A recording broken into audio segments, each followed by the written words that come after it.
हरे कृष्ण।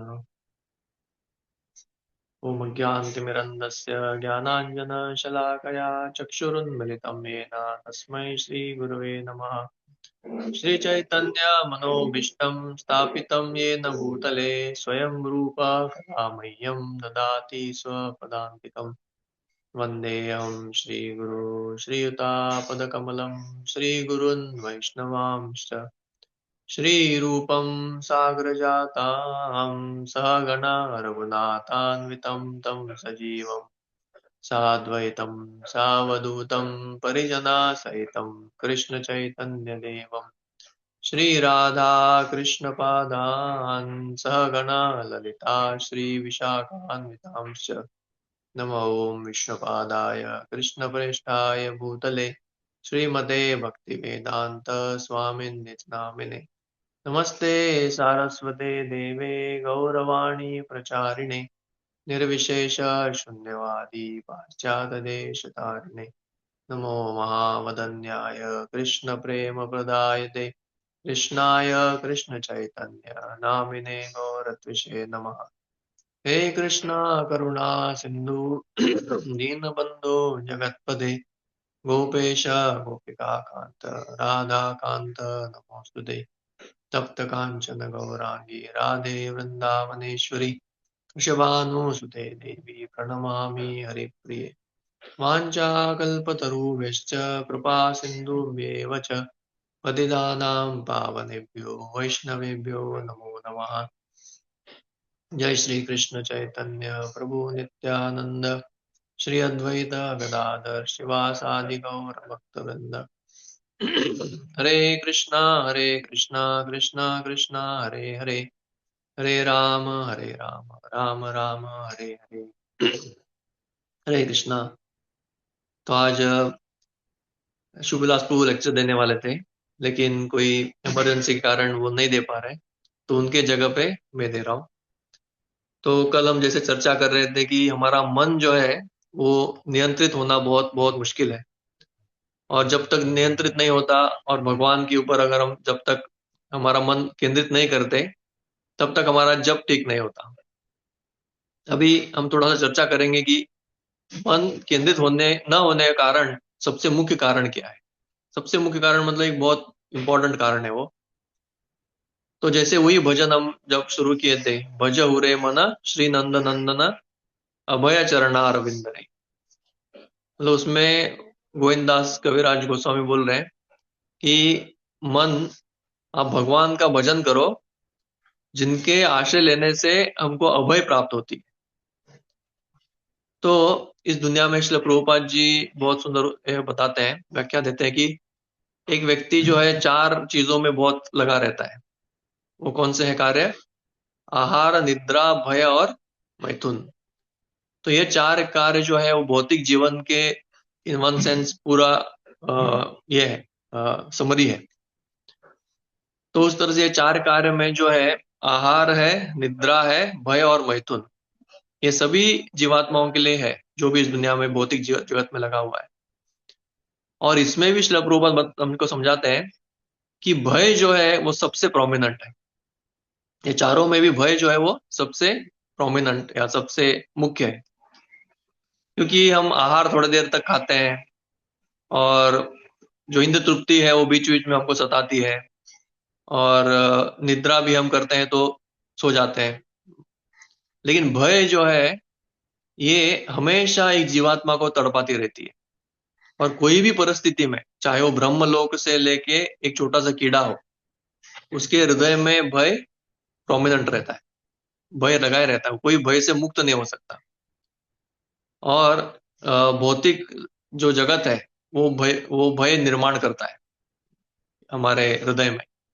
इसलिए हम देखते हैं कि हम सभी हमेशा, हमारा मन कुछ ना कुछ प्लानिंग करता रहता है। इवन जब हम जपा करते हैं तो हमारे मन में, हम आश्रय न लेने की वजह से, भगवान का आश्रय नहीं लेने के कारण मन कुछ ना कुछ भयभीत रहता ही है। कोई माता जी कुकिंग भी कर रही है तो उसके मन में डर रहेगा कि मेरा खाना अच्छा बनेगा क्या नहीं, बच्चों को स्कूल में टाइम पे पहुंचूंगा क्या नहीं, और पहुंचते पहुंचते सेफ हूँ क्या नहीं, और हमारा फाइनेंशियल सिक्योरिटी, शारीरिक सिक्योरिटी, फिर सेहत का भय, प्लानिंग। तो इस तरह से जो भय है या प्लानिंग है, प्लानिंग क्यों करते हैं हम? क्योंकि हमको फेलियर का भय रहता है। तो जब तक हम भगवान का पूर्ण आश्रय नहीं लेंगे तो हमारा मन क्या करता रहेगा? प्लानिंग में लगेगा। क्योंकि हम भगवान का आश्रय नहीं लिए, हम भगवान के ऊपर छोड़ नहीं रहे। इसलिए सर्वधर्मान् परित्यज्य मामेकं शरणं व्रज अहम त्वं सर्व पापेभ्यो मोक्षयिष्यामि मा शुचः। मा शुचः मतलब डरो मत। तो ये जो डर है अलग अलग प्रकार के हैं, वो तो और भी अलग विस्तार में देखने के लिए जाए तो। लेकिन डर, भगवान को जैसे हम विस्मरण कर जाते हैं, भूल जाते हैं, तो तुरंत ये जो भय है हृदय में वो जगह बना लेता है। और हम देखते हैं पशु के जीवन में तो बहुत खुल के दिखता है वो।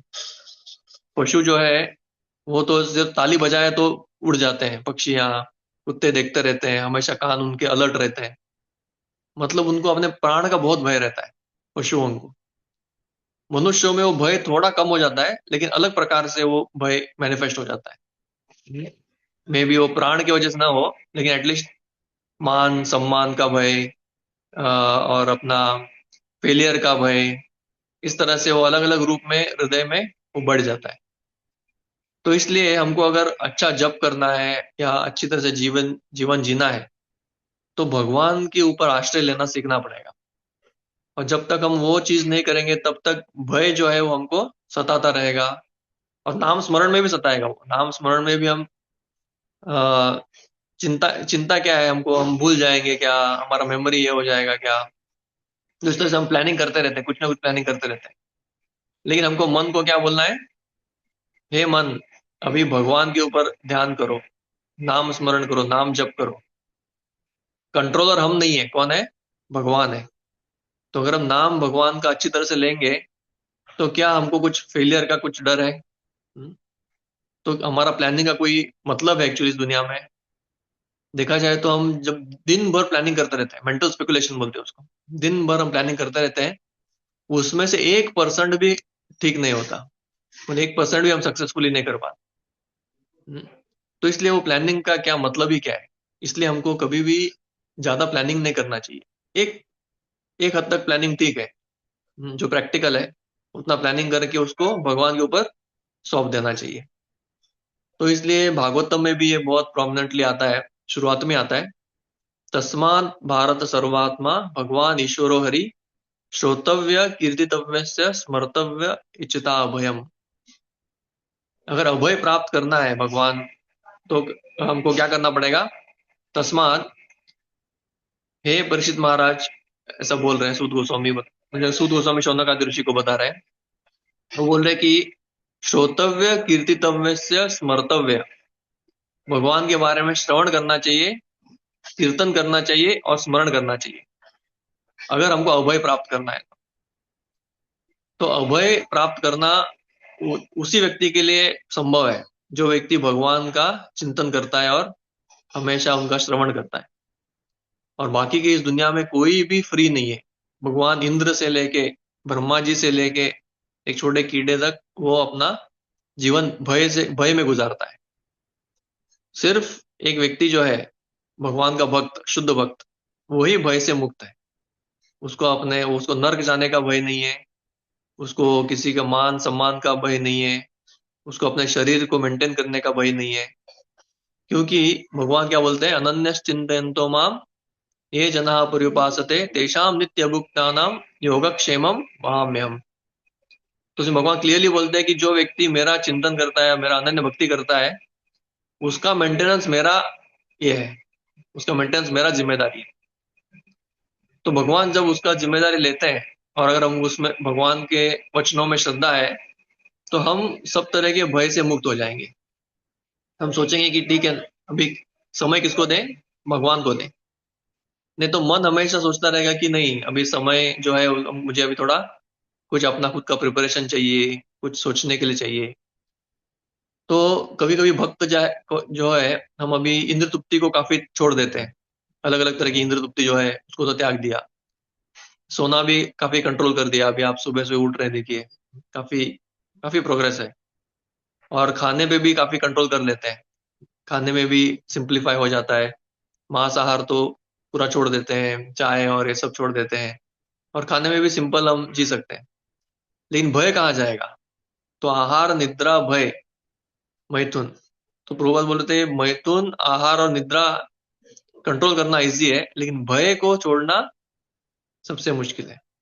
इसलिए हमको उसमें भी थोड़ा प्रयास करना पड़ेगा, और धीरे धीरे करके हो जाएगा। जैसे हम प्रैक्टिस करेंगे, अपने मन को बोलेंगे। जब भी मन बोलेगा अभी मुझे प्लानिंग करना है, मुझे कुछ मेरे फ्यूचर का चिंता करना है, तो उसको बोलना है अरे चिंता मत करो। क्या, क्यों चिंता कर रहे हो? और तुम्हारी चिंता करके फायदा भी क्या है? तुम्हारी चिंता से थोड़े ही मैं बचने वाला हूँ। तो हमको वो कन्विक्शन होना चाहिए कि मेरे प्लानिंग और मेरे चिंता से कुछ होने नहीं वाला है इस दुनिया में। भगवान चिंता करेंगे, भगवान मेरी रक्षा करेंगे। अभी आप कृपा करके भगवान का चिंतन करने में वो समय बिताइए। इस तरह से हम अपने मन को सिखाना चाहिए। तो अगर हम मन को ऐसा पढ़ाते रहेंगे, तो धीरे धीरे हमारा जो मेंटल स्पेकुलेशन है, इसको मानसिक तर्क वितर्क बोलते हैं, वो कम होता जाएगा।